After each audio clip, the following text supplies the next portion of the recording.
Hare Krishna. Hare Krishna. No, this isn't an old video from last winter.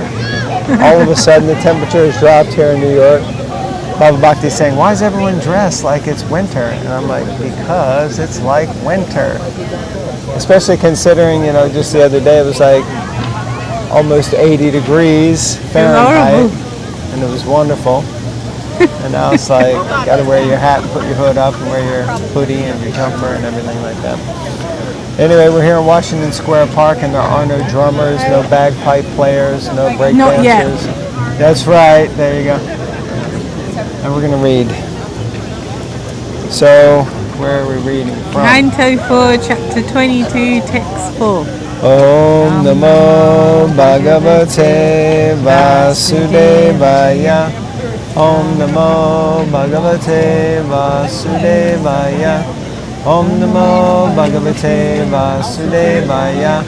And you can't see, but I swear there was no one here. Now there's like a couple just right over there. Somebody's taking pictures and they're jumping around doing all kind of weird stuff. So literally like 2 that foot away. Always happens, really. Yeah. Text 4. When the great sages accepted their reception according to the instructions of the sastras and finally took their seats offered by the king, influenced by the glories of the sages, immediately bowed down. Thus he worshipped the 4 Kumaras. The 4 Kumaras are Parampara spiritual masters of the Vaishnava Sampradaya. Out of the 4 Sampradayas, namely Brahma Sampradaya, Sri Sampradaya, Kumara Sampradaya, and Rudra Sampradaya, the disciplic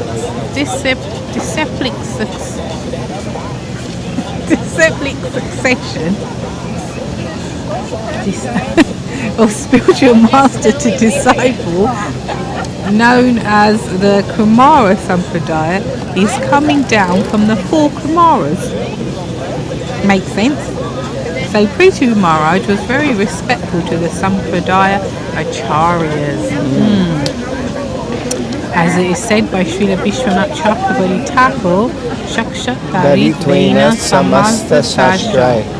A spiritual master or the Parampara Acharya should be respected exactly like the Supreme Personality of Godhead. The word Vidivat is significant in this verse. This means that Prithu Maharaj also strictly followed the injunctions of the sastras in receiving a spiritual master or acharya of the transcendental disciplic succession. Whenever an acharya is seen, one should immediately bow down before him. I told you, we just attract everyone. Prithu Maharaj did this properly, therefore the words used here are Prashraya Nata Kandhara. Out of humility, he bowed down before the Kumaras. Yeah, we were here in Washington Square Park. I think it was. We have a guest star. We were just saying there's so many weird people. There's Rome. Is he here? Oh, look. How are you? What are you doing here? This is our youngest member at Bhagavatam Bites. We read Bhagavatam for our YouTube channel. No, we'll edit it. Hare Krishna. That was so wonderful to have Ananda Bihari Prabhu and Chinmayi Radha, Devi, and Little Ram show up. Chinmayi Radha, Devi, and wonderful devotees. Beautiful, beautiful devotees here at the Bhakti Center, and we seem to always bump into them when we go out and about, so it's beautiful. Yeah, it's okay, nice. but we're going to continue to read because the sun is going down, and within a matter of a moment, it is going to be dark. So do you remember what you were saying? I do remember what I was saying. I was saying, literally, as they came up, that we were here in Washington Square Park in June when Radhanath Maharaj was here because there was an event for the 150th anniversary of the appearance of Srila Bhaktivedanta Swami Thakur. And therefore, acharyas, gurus from other mats groups were there. It wasn't an ISKCON organized thing, if that makes sense. But for me, I was standing, because there was a stage and all the gurus and acharyas were on the stage, and I was watching the interactions. I was very interested in the interactions, and it was very sweet.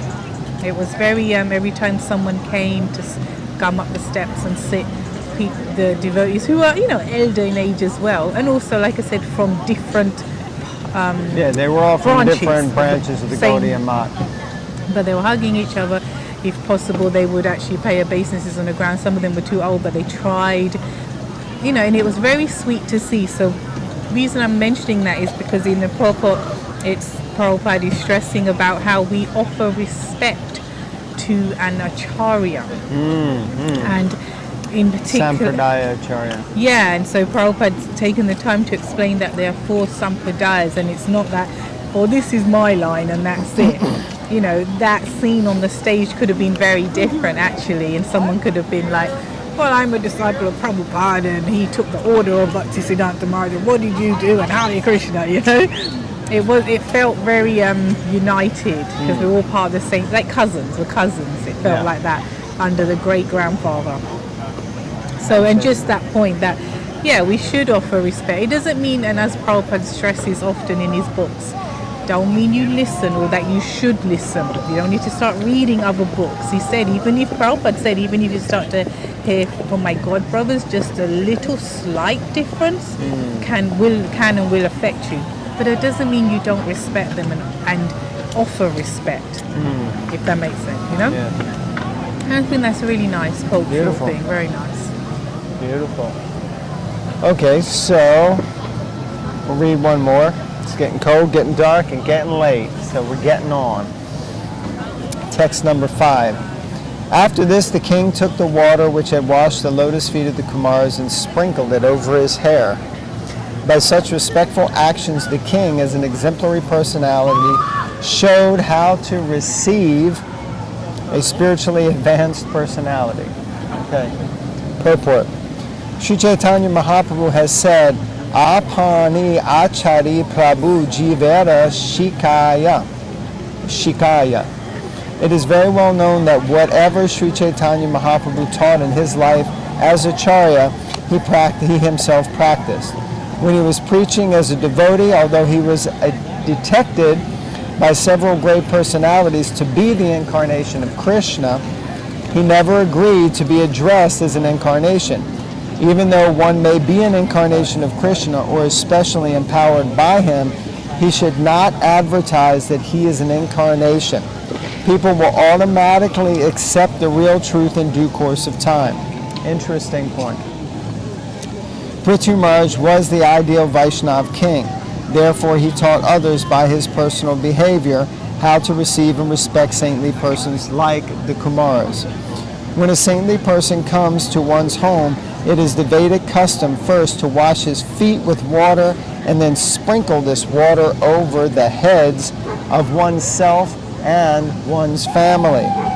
Prithu Maharaj did this, for he was an exemplary teacher of the people in general. So this is very beautiful and so instructive, how we're meant to receive a saintly person at our home.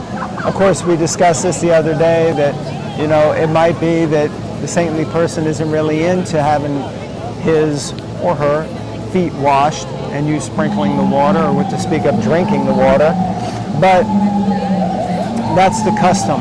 I remember hearing a lecture by a senior devotee once, and they were saying that because actually there was in the ashram, in the brahmachari ashram at one point, we had this whole thing that we were really eager to get the dust of the feet of devotees.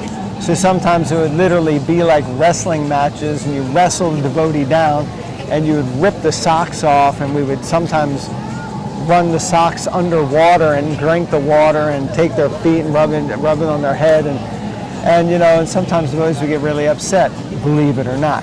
And and so we spoke to the senior devotee, and the senior devotee was like, yes, of course we should get the dust of the lotus feet of the devotees, but we also have to do it in such a way that isn't offensive or causes them great upset, So he said that, you don't have to wrestle them to the ground. Just when they walk by, you can just touch the ground where they walked and put it to your head, because it's actually about the consciousness. It's not as much about the physical dust of their feet. Yeah. So it's a principle of a consciousness of taking the water that has washed the feet. So actually, a nice meditation is to meditate on the spiritual master, to meditate on Srila Prabhupada, Lord Chaitanya, Radha and Krishna, and just meditate on washing their feet, and just like that. And it's about the consciousness of placing our head at their lotus feet, and so it doesn't have to be the physical act. Also. Yeah, because one devotee broke his leg like that. Yes, wasn't me or anyone in our ashram. No, but then it's like, that's just silly. Yeah, it can be silly. Okay, thank you all very much for tuning in. This was a short one. We got a little interrupted and it's getting late. So, Hare Krishna. Thank you for tuning in. And please read Bhagavatam. All the noise is starting now. I know. Haribol.